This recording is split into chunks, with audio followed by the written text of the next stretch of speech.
दत्तात्रेय भगवान की जय। अर्जुन भारती जी महाराज की जय। स्वर्णेश्वर महादेव कामेश्वर महादेव की मानसिक रूप से जो है भगवान गणेश का, नंदी का, ठीक है,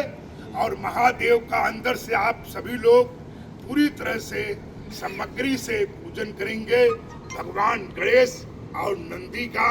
उसके बाद महादेव से आग्रह करेंगे कि सारा भगवान शंकर का सिद्ध समाधियों के और खरंटिया के समाधियों के समस्त राजस्थान के गुरु मूर्तियों के सिद्धों की समाधि के कृपा से ये आपका कार्यक्रम निर्विघ्न संपन्न हुआ। इसलिए तमाम देवी देवताओं को, मुख्य आराध्य महादेव दत्तात्रेय के समस्त देवी देवताएं और गुरुजनों का हम लोग आभार व्यक्त करते हैं और उनके चरणों में पुष्पांजलि अर्पण करते हैं, क्योंकि उनके कृपा से ही हम लोग आज एक माला में हम लोग हुए हुए हैं और हमारे में सुम्मत उनके कृपा से ही सुम्मत का और संपत्ति का, जहाँ सुम्मत वहाँ संपत्ति नाना और जहाँ कुम्मत वहाँ विपत्ति निधाना। इसे रामायण को मानते हुए, जानते हुए, ईश्वर चिंतन करते हुए हम लोगों का काम है कि जूना अखाड़े के अंतर्राष्ट्रीय उपाध्यक्ष अर्जुनपुर जी महाराज की समाधि है, अर्जुन भारती जी महाराज की समाधि है, और श्री श्री 1008 अर्जुन भारती जी महाराज की, और जूना अखाड़े के आप 16 में उज्जैन में उपाध्यक्ष की उपाधि महाराज को दिया गया था और वहाँ पुकार की गई थी। इसलिए राजस्थान में पहला उपाध्यक्ष अर्जुन भारती जी महाराज बनाए गए थे और उनको जो आज हम लोग श्रद्धांजलि चरणों में पुष्पांजलि अर्पण कर रहे हैं और यहाँ से फिर इन सिद्धों का जो आशीर्वाद लेते हुए हम लोग खरंटिया मठ में अनेक दिन से पूजन कर रहे हैं और वहाँ जाकर इस कार्यक्रम को संपन्न कराएंगे और हृदय से ये सिद्ध महापुरुषों का, महादेव का और समस्त 33 करोड़ देवी देवताओं का आभार व्यक्त करते हुए और उन्हें भरपूर प्रशंसा करते हैं कि ये हमारे बीच में आपका आशीर्वाद से एक एकता बनी रहे, सुमति बनी रहे, सब प्रकार से हम लोग आपस में मिलजुल के रहें, सहन शक्ति हमको धीरज की दान करना, इस प्रकार की हम कामना करते हैं सब पुष्पांजलि के रूप से। अब जो है विषय ये थी जो प्रस्ताव में, एजेंडा में लिखना था, कुंभ मेले का अनेक प्रकार का प्रोग्राम की तिथियों का मामला था जो हम मंच पे बोलना था और मंच पे सबको जानकारी देना था। तो आप जो रूपरेखा है वो मैं कुछ यहाँ बता देता हूँ कि बैठक ये जो थी कुंभ मेले के लिए थी, कुंभ मेले के लिए बैठक थी। इस बैठक की आयोजन गाजियाबाद दासना प्राचीन काली मंदिर में रखी गई थी, पर कभी कभी व्यवस्थाएं होती हैं, दशनाम की परंपराएं हैं और हम लोग 4 हिस्से में हैं, 4 जोंड हैं और 4 न होते हुए एक भी, इसलिए आपस में एक दूसरे का सम्मान होता है। इलाहाबाद प्रयागराज में महाराज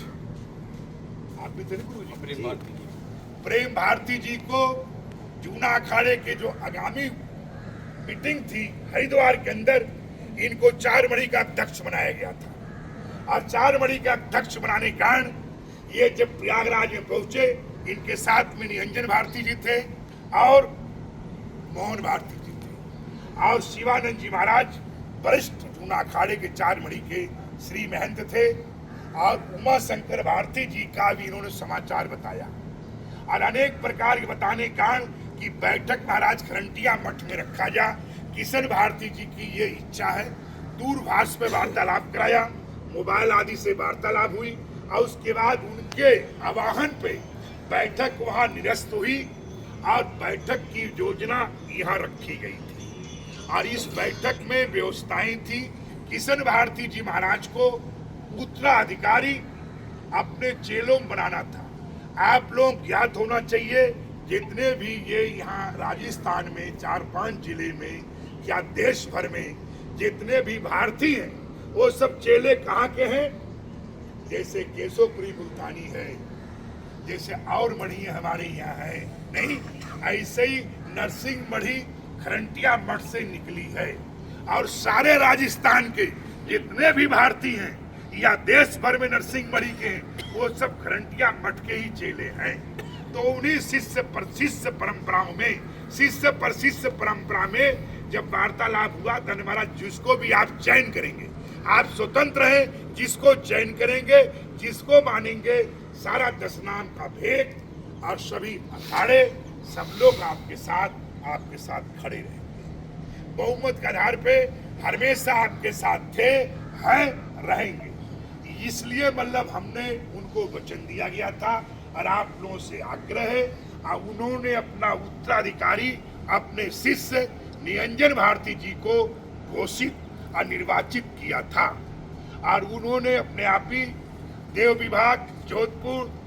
और जगह तमाम जो तरीका होता है और तमाम चीजें जो नियम था, हमने कहा महाराज आपने एक बात यहाँ भी बोलना जरूरी है कि एक 16 मणि का महात्मा था, कोई पुरी नामा, जिसको किशन भारती जी ने रजिस्टर्ड वैश्यत भी किया था। और किशन भारती जी वो जो किया हुआ था वो 16 मणि का कोई महात्मा नहीं, मेरा ख्याल गोस्वामी था। क्यों, मैं सही बोल रहा हूँ?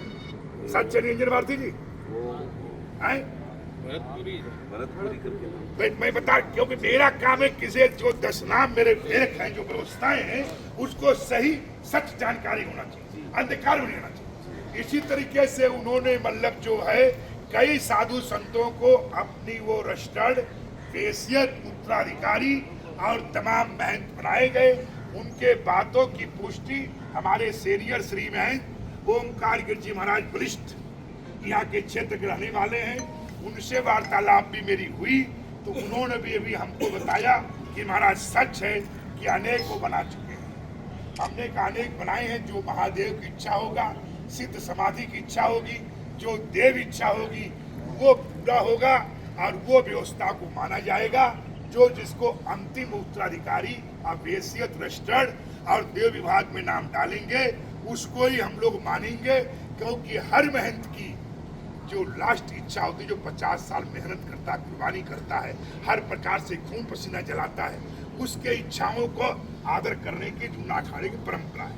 नियम है। जिस मणि को होता है पहले नियम है कि उनके शिष्य पर शिष्य, और उसके बाद वो मणि, उसके बाद पूरा का पूरा 4 मणि, और उसके बाद जूना अखाड़ा देखता है कि इनका मणि में इनकी बहुमत है कि नहीं, व्यवस्था है कि नहीं है, सब लोग एक साथ में हैं, तो उसका जूना अखाड़ा खाली अपना दस्तखत करके समर्थन करता है। क्योंकि जूना अखाड़े संविधान का मामला है, जो 1940 जो हमारा 1500 वर्ष पहले से जो संविधान चला गया है कि एक दूसरे के अधिकार क्षेत्र में दूसरा कोई दखल अंदाजी नहीं कर सकता है, पुनः विचार करने के लिए बोल सकता है। पुनः विचार कीजिए, पुनः विचार कीजिए।